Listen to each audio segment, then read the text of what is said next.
be. Hi, Sean. I called you yesterday. Good. You are fantastic. Thank you. Yes. A great host. Show is great. Listen to his show. Absolutely, 95.5. One mic.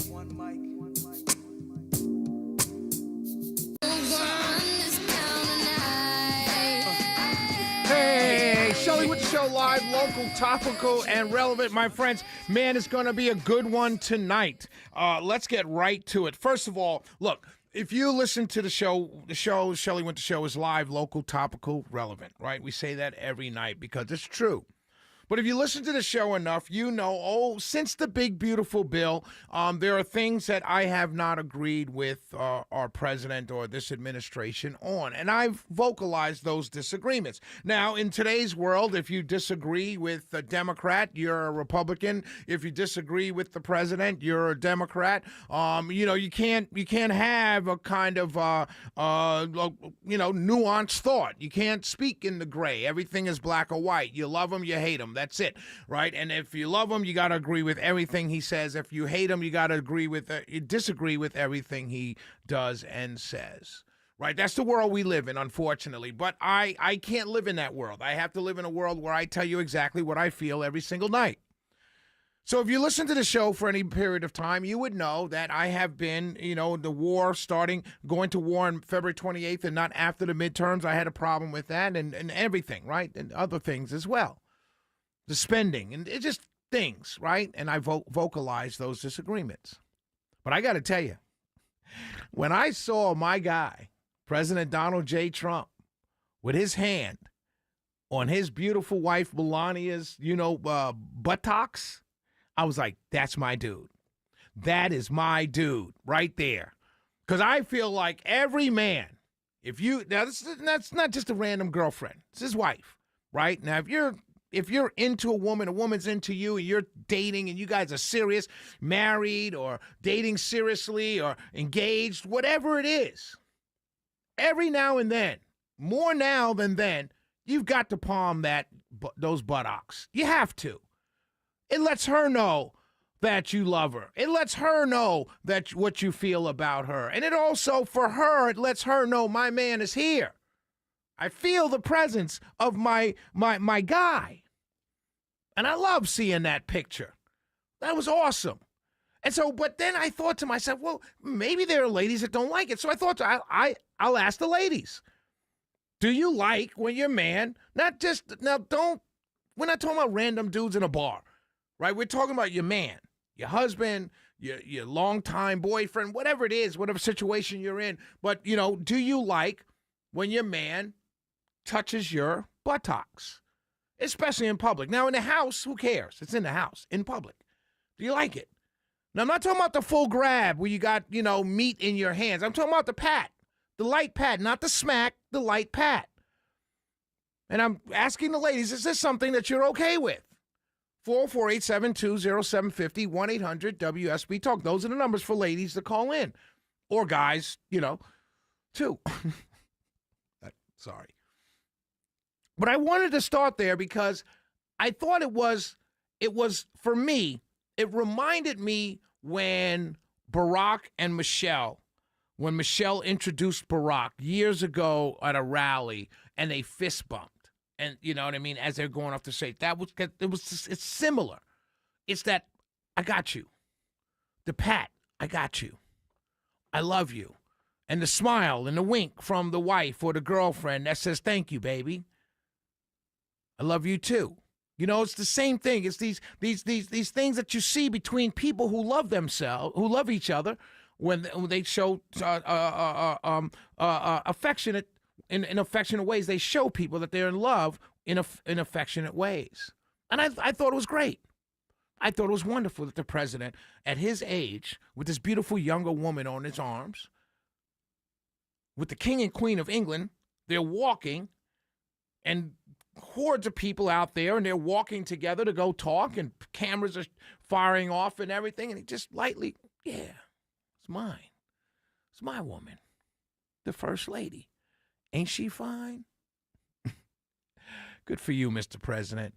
Good for you. Listen, I want to talk about this ballot questions. Now, I told you the other night, the ballot questions, right? The Republicans had ballot questions that I had to answer. I think it's ridiculous that the ballot questions, they should come before the judicial races, right? But apparently they don't. But the Democrats have questions also. And I got a friend of mine, shout out to Kip Carr. Kip Carr sent me pictures of the Democrat questions. So listen to this, state Democrat Party questions.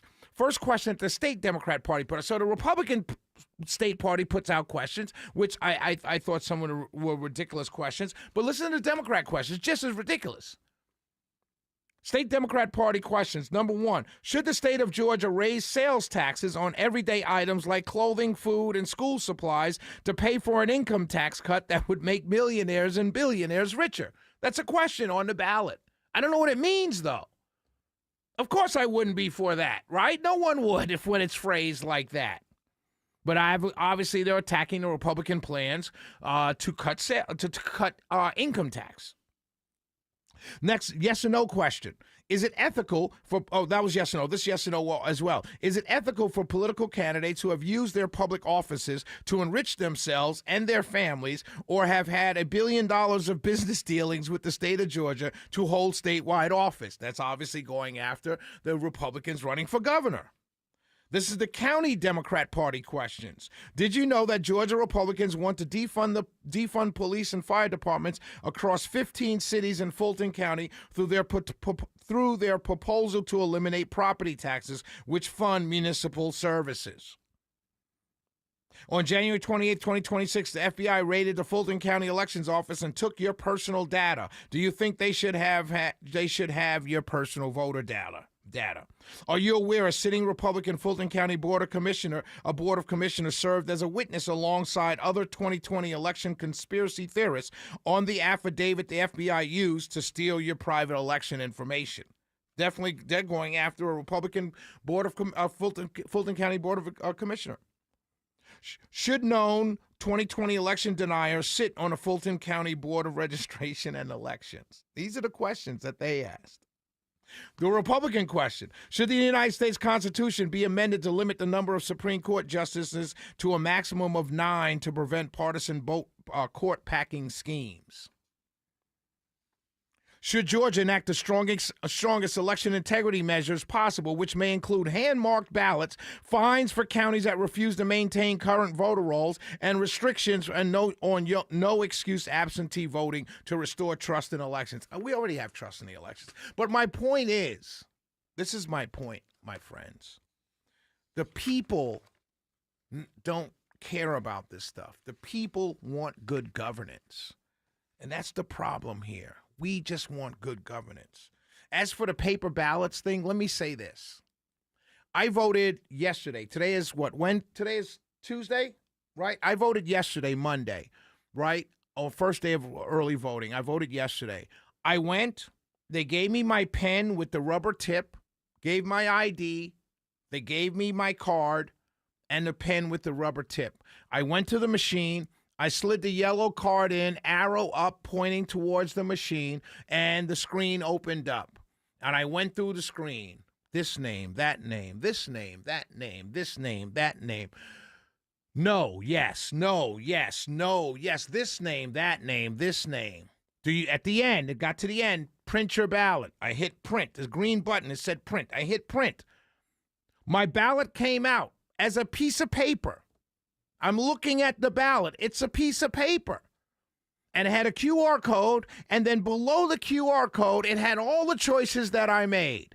This guy for governor, this guy for Senate, this guy for lieutenant governor, this guy for secretary of state, this guy for attorney general, this guy, all the way down. All my questions were answered on the other side. I said, okay, here's my paper. I looked at my paper. I walked it over. The gentleman at my precinct or my early voting location right there in Mableton, he said, may I have your pen, sir? He said, did you check your ballot? I said, yes, sir, I checked my ballot. All the things I voted for are right here on a piece of paper. And then he said, okay, walk over here. I slipped it into the black thing, and it took it. It said, please wait, processing on the little screen, vote, ballot cast. And he said, would you like your sticker, sir? I went over there and got my sticker from the two ladies that were working, the poll workers. Very easy process. My whole point of saying this is we already have paper ballots. Oh, but Shelley, the QR code could be hacked. Huh? Well, if they hack the QR code, all my choices are right there on the paper. I was able to check them because all my choices were right there. Well, we need to have hand-marked ballots. Well, why? Why do we need hand-marked ballots? So someone can steal that? It's just nuts to me. I had a paper ballot in my hand. It had a QR code with all my stuff in it, and it had all my votes that I can read over. And then I gave it to another guy, and he put it in, and it cast my ballot. And if there's any hacking that goes on, you can just look at the ballot and say, oh, wait a minute, the QR code said Shelley voted for this person for governor, but his vote tally on this same piece of paper says he voted for this guy. What are we doing? What are we doing? It's the Shelley Winter Show, 404-872-0750, 1-800-WSB-TALK. We'll be right back.